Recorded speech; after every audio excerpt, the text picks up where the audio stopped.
The night Evelyn Carter lost her way in the desert, the sky burned with thunder.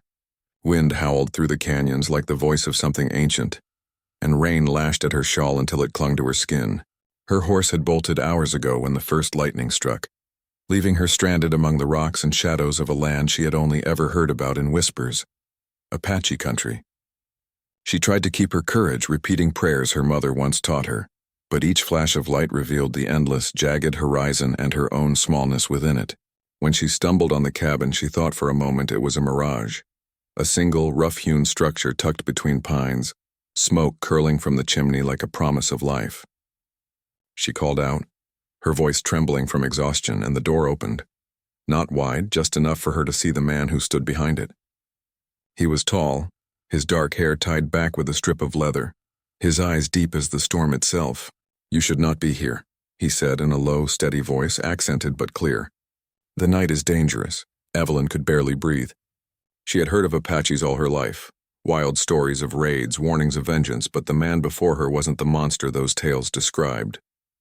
His face was sharp but calm, the face of someone who had seen much and survived more. She swayed, dizzy with cold, and he caught her before she fell. His hands were strong, warm despite the rain, and for a moment she felt the strange comfort of being held by someone who could crush her, but didn't. He carried her inside as if she weighed nothing, setting her down beside the fire that crackled against the logs.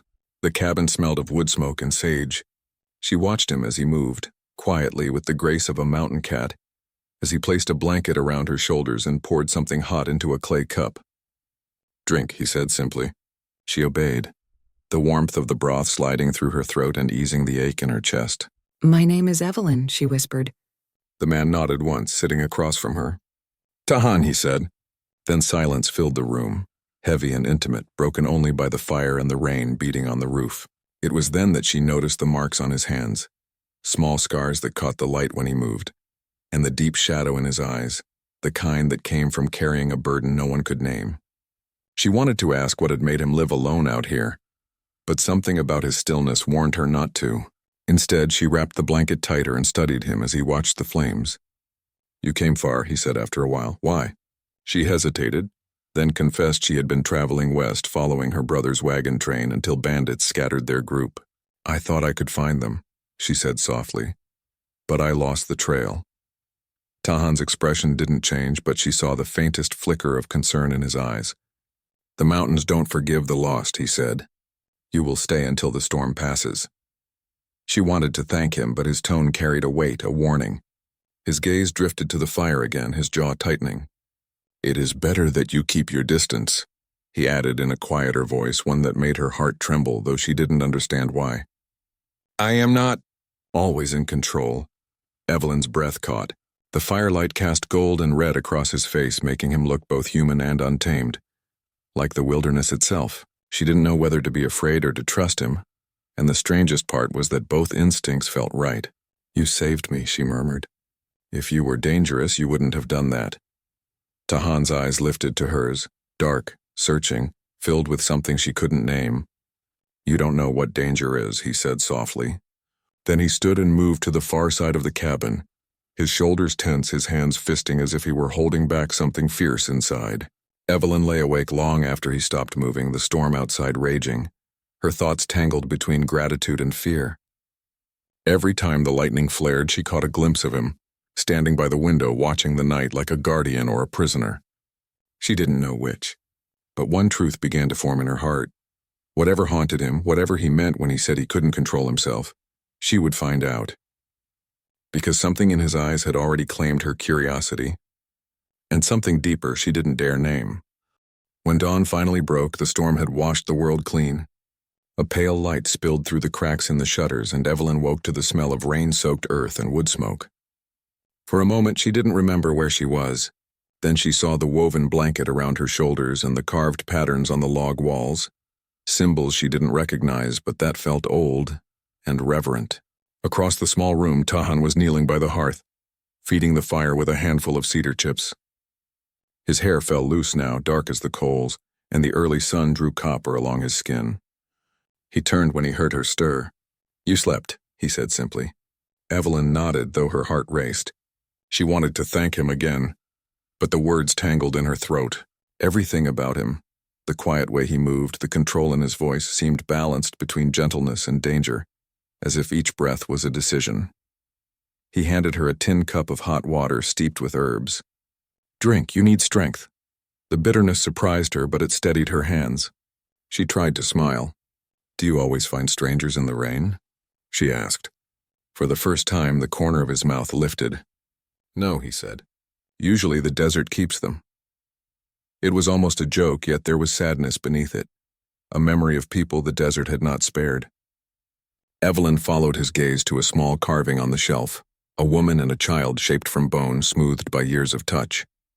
She realized then that the cabin was not only a refuge but a shrine to someone he had lost. The air felt suddenly sacred, and she lowered her voice. "Your family?" she asked. Tahan's hand closed around the carving, his knuckles white. "Long ago," he said, and set it back down. Silence stretched between them, fragile but alive. Outside, the sun climbed higher, scattering diamonds across the wet leaves. She felt she should leave before that silence turned into something neither of them could name. Yet part of her wanted to stay, wanted to know the story behind his eyes. When she stood, a sharp pain shot through her ankle. She must have twisted it the night before. She stumbled, and before she could catch herself, Tahan was there. His hands found her arm, steadying her. Their faces were suddenly close enough that she could see the tiny flecks of amber in his dark irises, the faint scar that cut through his eyebrow. The air between them thickened with something wordless. "You should not move yet," he said, his voice rougher now, not from anger but from restraint. "Sit." Evelyn obeyed, lowering herself onto the chair by the fire. "You warned me last night," she whispered, "that you couldn't control yourself." "What did you mean?" He looked away, jaw tightening. "My people call it the fire spirit," he said after a moment. "When rage comes, it blinds the heart. I have done things I cannot undo. That is why I live alone." He rubbed his hands together as if trying to erase invisible stains. She wanted to reach for him, to tell him that the way he had cared for her proved he was more than his past. But she feared breaking the fragile peace that kept him still. "Maybe control isn't always silence," she said softly. "Maybe it's choosing gentleness even when you could choose anger." Her words hung in the air. He studied her as though seeing her for the first time, not as a stranger or an intruder, but as someone who had looked directly at his pain and hadn't turned away. For a long time neither spoke. Then Tahan stepped back, breaking the spell. "Rest today. I will find food." He took his bow from the wall and crossed the threshold into the morning light. Evelyn watched him disappear between the pines, her heart heavy with questions she didn't yet have the courage to ask. Hours later, when he returned with a rabbit and wild berries, the world had grown quiet again. He skinned and roasted the meat without a word, and she helped, learning by watching his movements. The clean efficiency of someone who had learned to survive without waste. They ate by the fire. The taste was plain, but something in sharing it felt profound. Like a small promise neither of them understood yet. When dusk began to paint the sky in rose and violet, Tahan spoke at last. "Tomorrow, if your ankle is better, I will take you down the valley. There is a trail that leads to the white settlements." The thought of leaving made her chest tighten. "And you?" she asked. He shrugged. "I belong here." She wanted to protest, to tell him that no one should belong only to loneliness, but she saw the wall in his eyes again and stayed silent.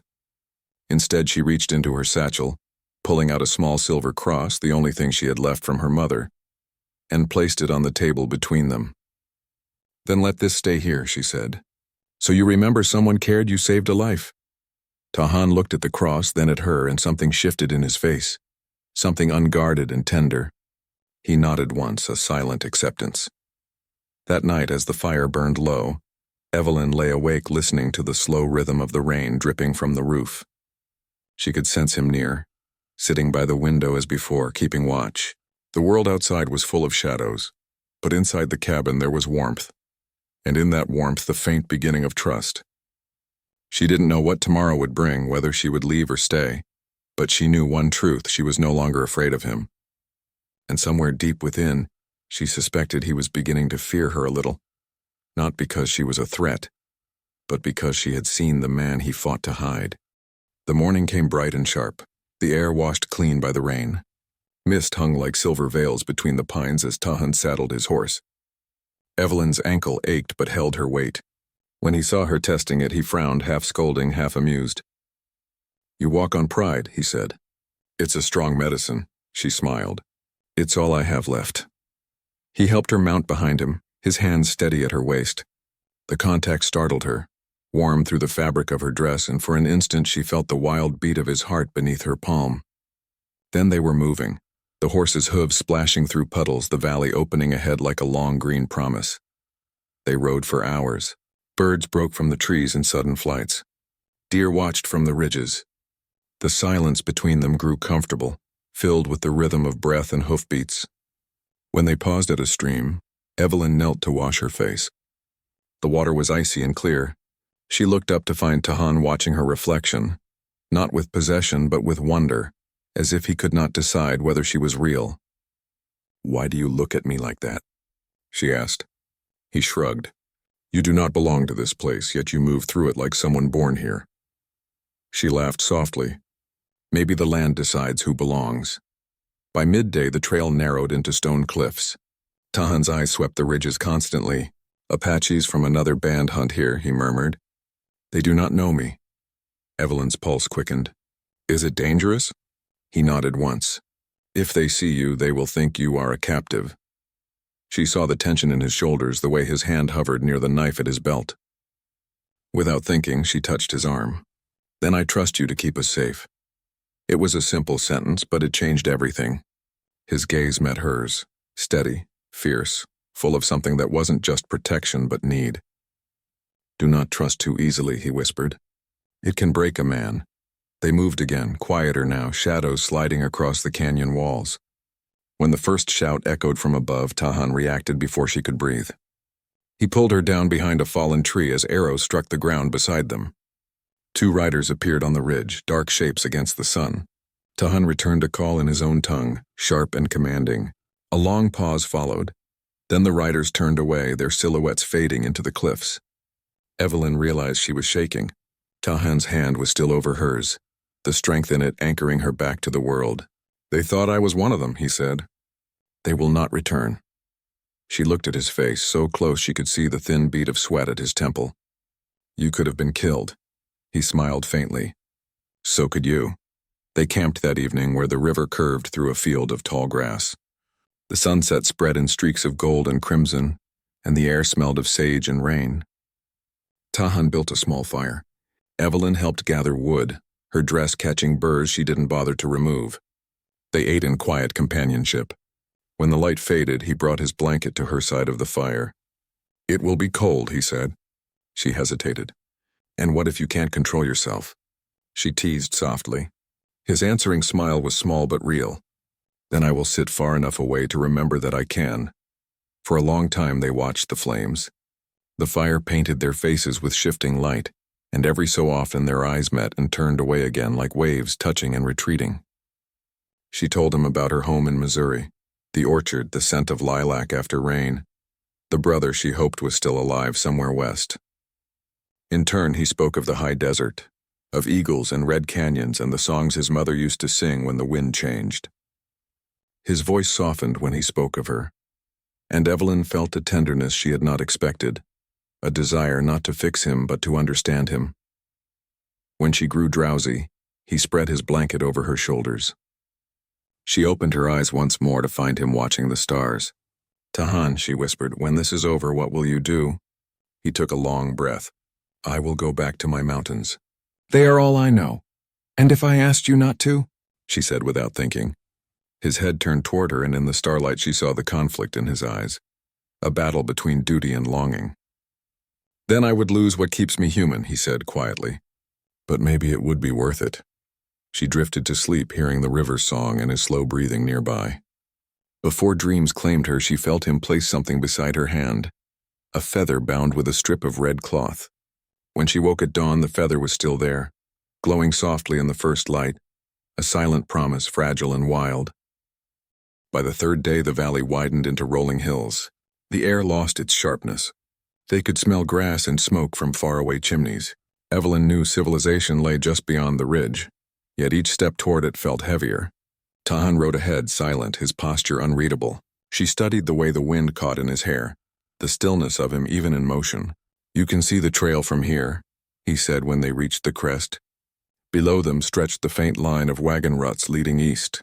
Beyond that, the faint shimmer of a river. Home, safety, everything she had been searching for. But it did not feel like salvation. It felt like an ending. Tahan dismounted first and helped her down. His hand lingered for a heartbeat longer than necessary before he stepped away. "You will be safe if you follow the river," he said. "Fort Marston is 2 days' walk." Evelyn swallowed hard. "You're not coming?" He shook his head. "The soldiers there would not welcome me. They would not believe you were a guest." The words stung, partly because they were true, partly because she hated the world that made them true. "You saved my life," she said. "If they knew you, they would see an Apache," he finished gently. "And that would be enough." The silence that followed was deep and aching. She wanted to speak, to tell him that she no longer cared what names the world used. But the look in his eyes stopped her. So much discipline, so much distance. "Then this is goodbye?" she asked. Tahan looked toward the horizon. "Goodbyes are for those who will never meet again." He hesitated, then reached into the pouch at his belt and drew out a small pendant carved from bone. "My mother made this for protection. It has kept me alive many times. Now it should keep you." He pressed it into her hand. His touch was warm and rough, the calluses of a life spent fighting and surviving. Evelyn closed her fingers around the pendant, unable to speak. Her throat burned with all the words she could not say. "Tahan," she whispered, "I don't want protection. I want—" But she stopped herself. The emotion in her chest was too raw, too wide. Instead, she stepped forward and placed her other hand over his heart. She could feel it beating fast beneath her palm. "You told me once you could not control yourself," she said. "Then don't control this." For a moment, neither moved. The wind rustled through the pines. A hawk cried overhead. Then he caught her hand in both of his eyes closing as if against pain.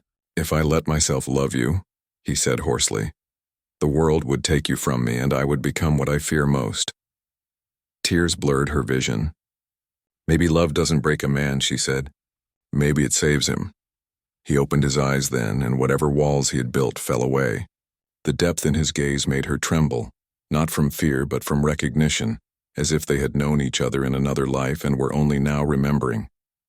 Slowly, he leaned forward until their foreheads touched. The moment was quiet, sacred. The world seemed to hold its breath.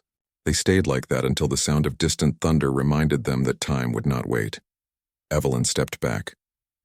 "If I go to the fort," she said, "I'll tell them I was rescued by a brave man who asked for nothing." He smiled faintly. "Then they will not believe you." She laughed through her tears. "Then I'll keep the truth for myself." He turned to his horse, swung into the saddle, and looked down at her one last time. "The mountains are not far," he said. "If ever you are lost again, follow the red cliffs. I will be there." Then he urged the horse up the ridge and disappeared among the pines, leaving only the echo of hooves and the feather he had given her fluttering at her wrist. Evelyn stood alone for a long time, the pendant heavy in her hand, the valley silent around her. Finally, she turned toward the trail, toward the world that waited. Yet every step felt like walking away from a heartbeat that had become her own. She didn't know if she would ever see him again, but she carried with her the certainty that she had been changed, that somewhere in the vast wild, an Apache warrior named Tahan would remember her as fiercely as she remembered him. 2 months passed before Evelyn stopped waking at dawn, expecting to see the dark outline of a horse outside her tent. Fort Marston had taken her in. She worked as a nurse for settlers and travelers who arrived half-starved or wounded. Outwardly, she seemed to have found safety, but every sound of hoofbeats on the road made her heart race. She carried Tahan's pendant beneath her blouse, the smooth bone warmed by her skin. When she touched it, she remembered his voice, the quiet strength in it, the way he had looked at her as though she were something precious he didn't dare keep. The fort was noisy and practical. Men talked of mines and trade routes. Women mended uniforms. Only the chaplain noticed that Evelyn's eyes drifted toward the western ridges whenever the sun set. "You lost someone out there?" he asked once. She smiled faintly. "Maybe I found someone." The words puzzled him, but she offered no more. The world within the fort felt narrow compared with the wide silence of the mountains.